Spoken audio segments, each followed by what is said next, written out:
5ই আগস্টের আগে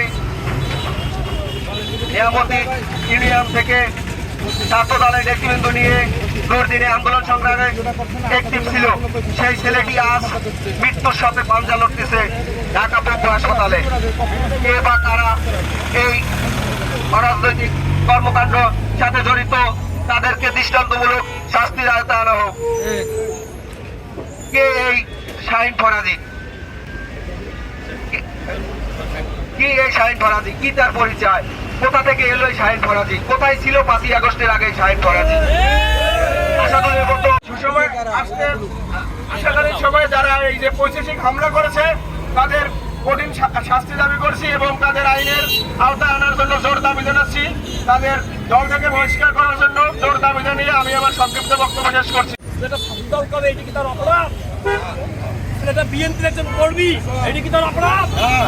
একজন বিএনপির কর্মী কি পারে একজন বিএনপি কর্মীর উপরে এভাবে নৃশংসভাবে হামলা করতে পারে না? সে ছাত্রলীগ কর্মী আমরা জানি, সে যুবলীগের কর্মী আমরা জানি, তার পরিবার আওয়ামী লীগ পরিবার আমরা জানি।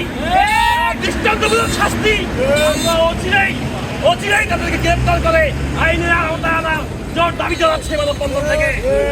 পাশাপাশি বলতে চাই,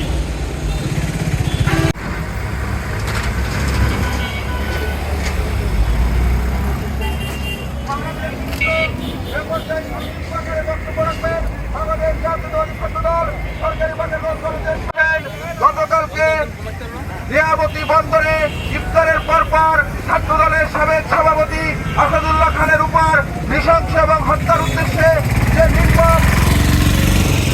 নির্মম অত্যাচার হয়েছে, এই ছেলেটা আজকে জীবন মৃত্যুর সাথে পাঞ্জা লড়ছে ঢাকা পঙ্গু হাসপাতালে। আমরা এই হামলার তীব্র নিন্দা ও প্রতিবাদ জানাই। সভাপতি, সাধারণ সম্পাদক বৃন্দ, বিভিন্ন ইউনিটের ছাত্র দলের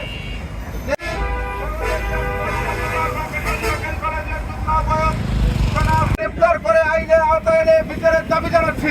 5 তারিখের পরে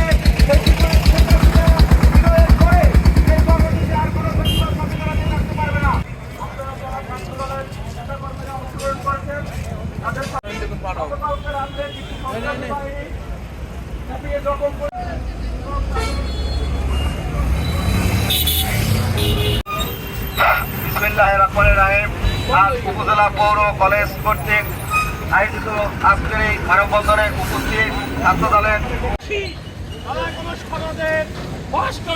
অধিকার রাখে না, এই সমাজ তাদেরকে প্রতিহত করবে।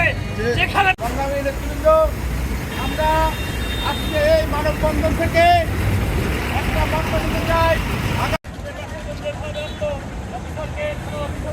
আমরা স্মারক লিখে দেবো, আমরা অতি দ্রুত এই সন্ত্রাসীদের গ্রেপ্তারে করে যে 4 জনের নাম আসাদুল্লাহ উল্লেখ করেছে তাদের গ্রেপ্তার করা না হয় তাহলে আমরা আগামী সময় দেব। তারপর আমরা তাকে কঠোর সিদ্ধান্ত নিতে বাধ্য হব।